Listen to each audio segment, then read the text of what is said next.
بسم الله الرحمن الرحيم نحمده ونصلي على رسوله الكريم وعلى آله وصحبه أجمعين. Dear viewers, Assalamu alaikum wa rahmatullah, welcome back. And after the conclusion of our mini series on the soul of Tarbiyah, now I'd like to present to you how we are actually integrating the soul into our preschool, into our Montessori environment, and how you can do the same in your own families, in your own homes, whether you're homeschooling or your children are not going to school at this age, or suggest to your schools to do the same. And if you're running a school yourself, preschool in particular, then you should also implement this holistic approach. And so I'm just going to simplify things. I'm not going to go into a lot of complications or a lot of the nitty-gritty details. Basically, the way we have fashioned our preschool, our Montessori, is that there are overarching themes, bi-weekly themes. So each theme has the entire curriculum going around it. So for example, our themes are myself, that's where it starts with learning to recognize yourself, etc.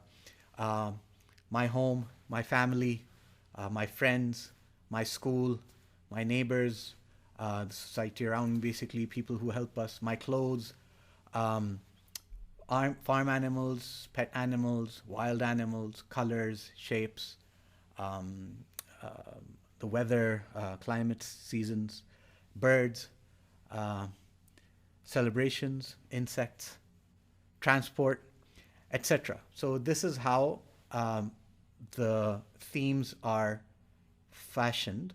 They're bi-weekly, so it takes 2 weeks for a theme to run. And then we take, like I said, the soul of the tarbiyah, and we infuse the soul of the tarbiyah into this theme. And the major connection for that is our circle time. So the entire Montessori will participate in the circle time, which is an open forum, an open discussion where all the children are full participants, and it's a social learning environment. As especially those who understand social constructivism, I strongly feel that social constructivism, or the Montessori method, ties very strongly with the prophetic method, the method that Rasul sallallahu alaihi wasallam has given us. And if we had to be forced to give it a sort of definition, then I would say that the social constructivist model is much closer to the prophetic model than any others. Based on that, what we have is a circle time in which the 5 points of the soul of tarbiyah are introduced to the children according to that theme. So for example, if we're talking about myself, then how Allah subhanahu wa ta'ala, of course, He's our creator. So the first thing that comes is al-muhabba wal-ma'rifa, as we had said. So we recognize Allah subhanahu wa ta'ala as our creator. The children recognize Him, and He's the one who has given us. He's all seeing, all hearing. He's the one who's given me sight. He's the one who's given me the ability to hear. And Allah is not only Al-Khaliq, but He also loves us the way we are. So He's Al-Wadud. So these were some of the, like I had told you, that some of the sifat of Allah subhanahu wa ta'ala that we introduce Allah with to the children, to little children. So Allah loves me. Allah loves me as I am.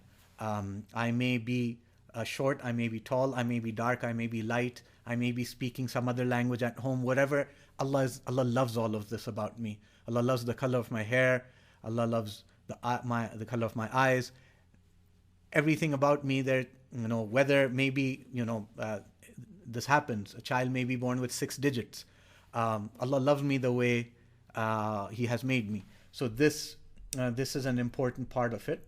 Then we move on to, for example, what did Rasulullah look like? How was the self of Rasulullah sallallahu alaihi wasallam? So we describe Rasulullah to the children that his face was more beautiful and brighter than the full moon. His eyes were very large. Its white was very white. Its black was very black. His hair was long and curly at the back, and as his palms of his hands were very soft. He was well proportioned, etc. Of course, we don't use the difficult terminology, but he was always clean and sparkling. His neck was long. He was tall, but not very tall. He had a strong, muscular body. His belly was even with his chest. His belly did not stick out. This is very important. We need to teach our children this. And that this is also Sunnah. And we need to teach ourselves as well and hold back a bit on those desserts, right? And then comes the reverence of deen, or tashakhus wal abdiya, getting to how should a Muslim be. So that is that's interesting when it comes to myself, because a Muslim should be taking good care of themselves. Muslims should eat good and pure things. Muslims should fulfill the rights of their body. And then in the reverence of deen, that we use our bodies to worship Allah subhanahu wa ta'ala. And cleanliness needs to, in our environment, needs to be maintained, so that when we're going to the masjid, etc., we fulfill the rights of the masjid. In following Rasul sallallahu alaihi wasallam, then of course cleanliness is the main focus over here, and accountability. Our body has rights on us, so therefore we have to eat healthy, we have to sleep well, take proper rest. We should never use ourselves to hurt others or to destroy or ruin things around us. Our emotions, you have to recognize our own selves. Sometimes I will feel angry, sometimes I'll feel upset, hurt. It's okay to cry. It's okay to cry, but not to make a fuss about everything. What is it that makes me angry? What is it that makes me upset? So the children discuss these things, and as such, they recognize themselves. Moving on, for example, my food. So then we go into Allah is the Razzaq, and He is the one who provides food. Then we go into the food that Rasulullah sallallahu alaihi wasallam loved, or he preferred. So that would go into dates and honey and raisins and olives and olive oil, etc. So these are the superfoods. This is what keeps us healthy. Going into being a Muslim, then with food, that Muslims don't waste food. Muslims share their food with others. What is expected of a Muslim? And I'm just briefly going over all of this. With reverence of deen, then respecting food itself, respecting people who make food for you or prepare food for you. So reverence of this gift of Allah. Then following Rasulullah, of course, eating with the manners and etiquettes of Rasul sallallahu alaihi wasallam, with the Sunnah, with the right hand, starting with Bismillah, ending with Alhamdulillah, eating from in front of you, etc. All the etiquettes of eating are covered here. Then with accountability and consequences, what will the foods of Jannah be like?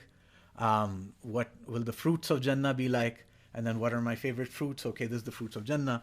What are my favorite foods? These are, and whatever your favorite is, you can get that in Jannah. So making Jannah real for them. So with accountability, we have maintenance of discipline during and after lunch, putting things back in order, throwing the trash away, etc. Maintenance of relations, sharing food with anyone who didn't bring their lunch, for example. And of course, now here's where the introduction of shaitan comes. If we eat without saying Bismillah, all the food goes to feeding shaitan. So we don't want to feed shaitan. So that's all the introduction you really need. So we move on, for example, we go to my clothes, or we go to my family, for example. And my family is a gift from Allah subhanahu wa ta'ala, of course. And Allah has given them to me so that they can love me. Allah shows me His love through my family. What was the family of Rasulullah like? What was his family's name? So his family was Banu Hashim. So we introduced that. His children, his wives, his grandchildren, etc. Those things about the family of Rasulullah come into light. Being a Muslim, well, Muslims take care of their families. Muslims respect their parents and the parents of others as well. Muslims respect all family members, elders, siblings, grandparents. Muslims obey their parents and are never rude to them. Muslims around the world are a single family. So the Ummah concept comes here, that the Muslims around the world, all Muslims, are one single family. And the name of that family is Ummah, just like the name of my family is Zuberi. The name of the entire Muslim family is Ummah. Then similarly, of course, we're going to reverence of deen, respecting our elders, and following Rasulullah sallallahu alaihi wasallam. When you leave for school in the morning, give your mother a hug and a kiss. Showing your love to your mother is Sunnah. When you come back home, say salam to everyone at home before you enter, as you're entering. So that's Sunnah. sit together with your family for dinner, follow the Sunnah, recite the du'as, help your family keep your home neat and clean, and make du'as for your parents so they learn Rabbi irhamhuma kama rabbayani saghira. They learn Rabbi ja'alni muqim as-salah, etc. So these are the du'as that are tied in with that. With accountability, then we can save ourselves and our families from Jahannam by being obedient to Allah subhanahu wa ta'ala. Of course, when a dear member of our family passes away, they return to Allah. So how do we feel when someone in our family dies? And so our children get to manage their emotions about if someone in the family dies. We need to talk about this. How do you feel? Maybe a grandparent, maybe someone else. And then we give them the good news that those who died on Iman are in Jannah now. So this is how they relate their family to the Akhirah. And the entire family will be collectively together in Jannah when in the Akhirah. So you live together with your family. So this is the sort of approach we take in order to integrate. And remember, this is not just about circle time. Though these values, these tenets of faith and these qualities of Iman have to be in the entire environment. The children need to be breathing it. They need to be sensing it. And that can only happen when you become role models. You have to model it. You have to imbibe the entire environment with this light. Our children, more than anything today, need role models. More than their snacks or whatever you might be giving them. They need you to be a role model. They need me to be a role model. We need to be role models for our children. So may Allah subhanahu wa ta'ala give us this opportunity. Next time we will be speaking about the second part of our integrated learning model inside Montessori, which is our web charts. And I'm sure you'll really enjoy that as well. So please don't forget to like and subscribe and click the bell icon, and also share this video with others as well. Jazakumullah khair.